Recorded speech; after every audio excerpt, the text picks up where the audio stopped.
Hi friends. Wow, I look like I look like a whole mess.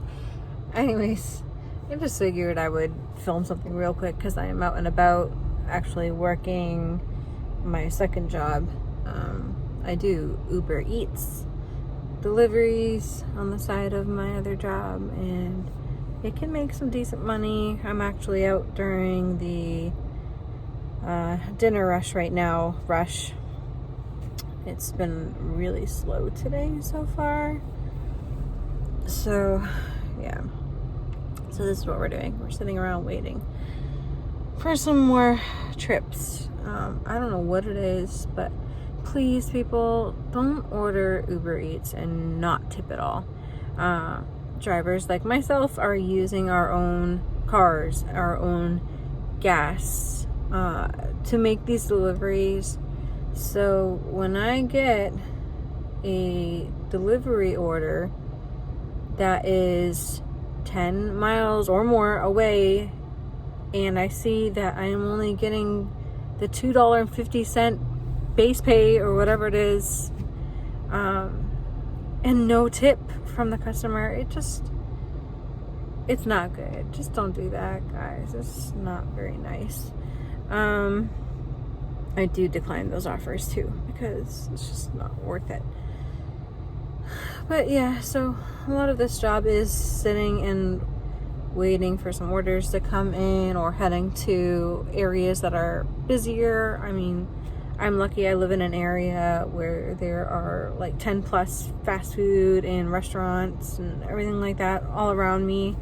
And these are the ideal places to kind of hang out and see if you can pull in any orders. So this is where we are right now. So I'm trying to think if there's anything in particular I wanted to talk about. I don't know if there is. I just thought it was best to film something rather than nothing. We have a possible hurricane coming next week. I think it'll be Hermine. I'm pretty sure that's how you say the name. If the storm Invest 98L gets named, it'll be Hermine, spelled Hermine. I am in Central Florida area, so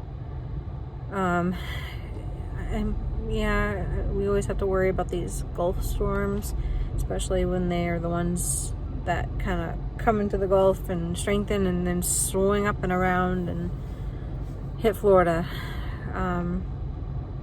But we'll see. It's supposed to be at some point next week.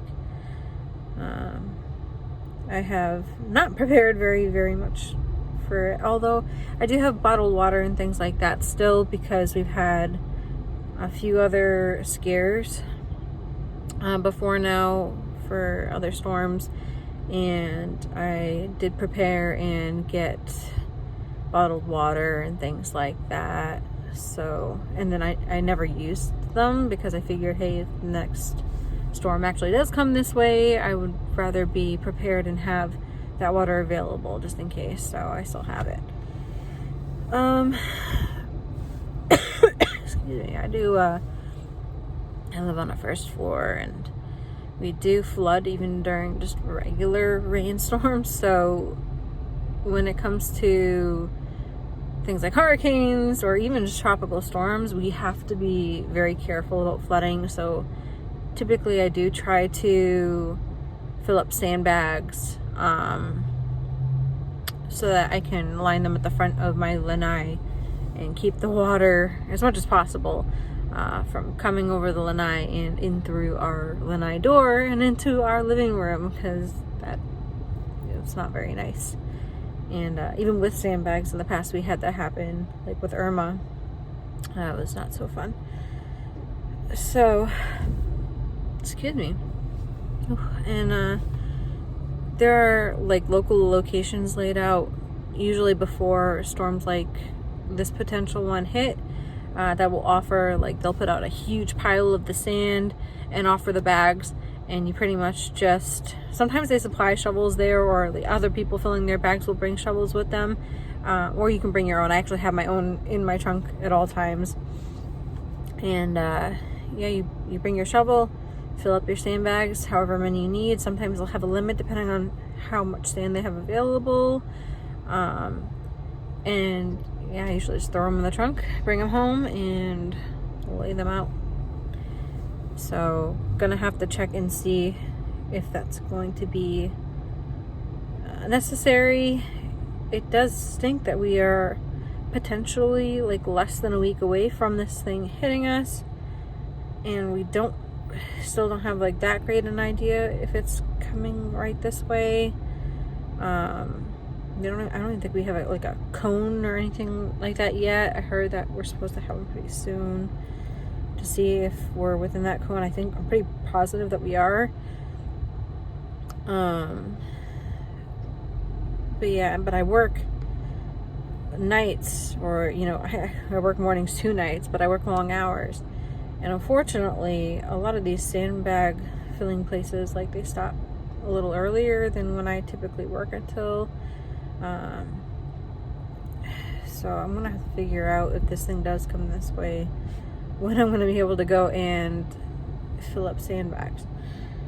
So we will see. If we do get a storm coming this way, I will see if I can safely record some of it, or yeah, I want to try to document at least a little bit of it, and we'll see. I can't believe I haven't gotten a single order. I've been recording for almost 7 minutes now, and for about 10-15 minutes before this, I also didn't get any orders. And this is the problem with Uber Eats lately. A lot of drivers are saying that they're not getting as many orders anymore, and that there's just too many drivers. There used to be, at least as far as I remember, because I once tried to apply to Uber Eats delivery, and they put me on this whole wait list of, to become a driver, because there were too many drivers in my area. And that doesn't seem to be a thing anymore, and there are too many drivers in the areas, and so people are not getting trip offers. And if they do, like I said earlier, they're untipped. They're not tipped offers, and for some reason customers aren't tipping anybody anymore, or they're tip baiting, because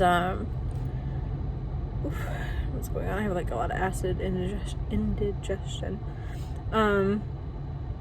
Basically, a customer has up to an hour after you make the delivery to change their tip. So they can say, hey, I'm going to tip you $6, $7, $8, whatever. And that is in your projected, like your estimated payment that you're going to get for doing your delivery. And they can put it up pretty high to bait you into taking that order. And then because they have that hour following the delivery to change it, they can just take that tip on back and not give you anything. And I hate that. It should not be that way. And if it is that way, then Uber themselves should be paying more for the base pay to their drivers. But that's, that's a whole other, I can make a whole other video ranting about that. But it is nice for something on the side. If you need some extra money, it can be decent. I do make over minimum wage. I make even more than I do in my other job doing this a lot of times. So there you go. And it's flexible. So, hey, something you really want to buy comes out in like a couple days or whatever, and you want to pull in a night shift or something like that and make the money that you need to buy whatever it is, you can do it. If your bills are due next week and you realize you're short this much money, go out and work. Oh, I have an Uber request. Hold on just a second. All right, sorry about that. I am driving. Don't worry, I'm not holding onto my phone. I am steering. Anyways, I had a trip come up that was not the best, but fair, better than I've seen all day. So I took that trip. It was a oh my gosh, forget where I just was. KFC. It was a KFC delivery to actually the Disney CP housing. So it was great and all. The mileage was good. The pay for the mileage was good. That being said, I am now stuck traffic. This line of cars, I saw it on my way down this road, and I was like, oh no. It's about 3 miles straight of just crawling along. I'm driving about 5 miles an hour right now. So anyways, yeah, at least I got an order in. That's, you know, better than nothing, I guess. Oh, for anyone who does do Uber Eats, I do recommend downloading a mile tracking app for the purpose of when tax season comes along. I use Stride. It's free. It tracks your mileage and everything. It helps you, you know, because you can, obviously those miles are being used for this job, and that's something that will help you when it comes to taxes. So you want to keep track of those. Even if it's not with Stride, you just make sure you're tracking things accurately. So when the time comes, you know how many miles you drove for this job, which will help you. Anyways, though, that's basically it. I'm just going to keep doing this for a while. Hopefully we get some more orders rolling in. And if not, I'll call it a night. We'll go home, get some dinner made, and just relax. And I might try again tomorrow, maybe for the lunch shift, just to see if I can pull in anything extra. But anyways, I hope everyone is staying healthy and staying happy, and I will see you all again pretty soon. See ya!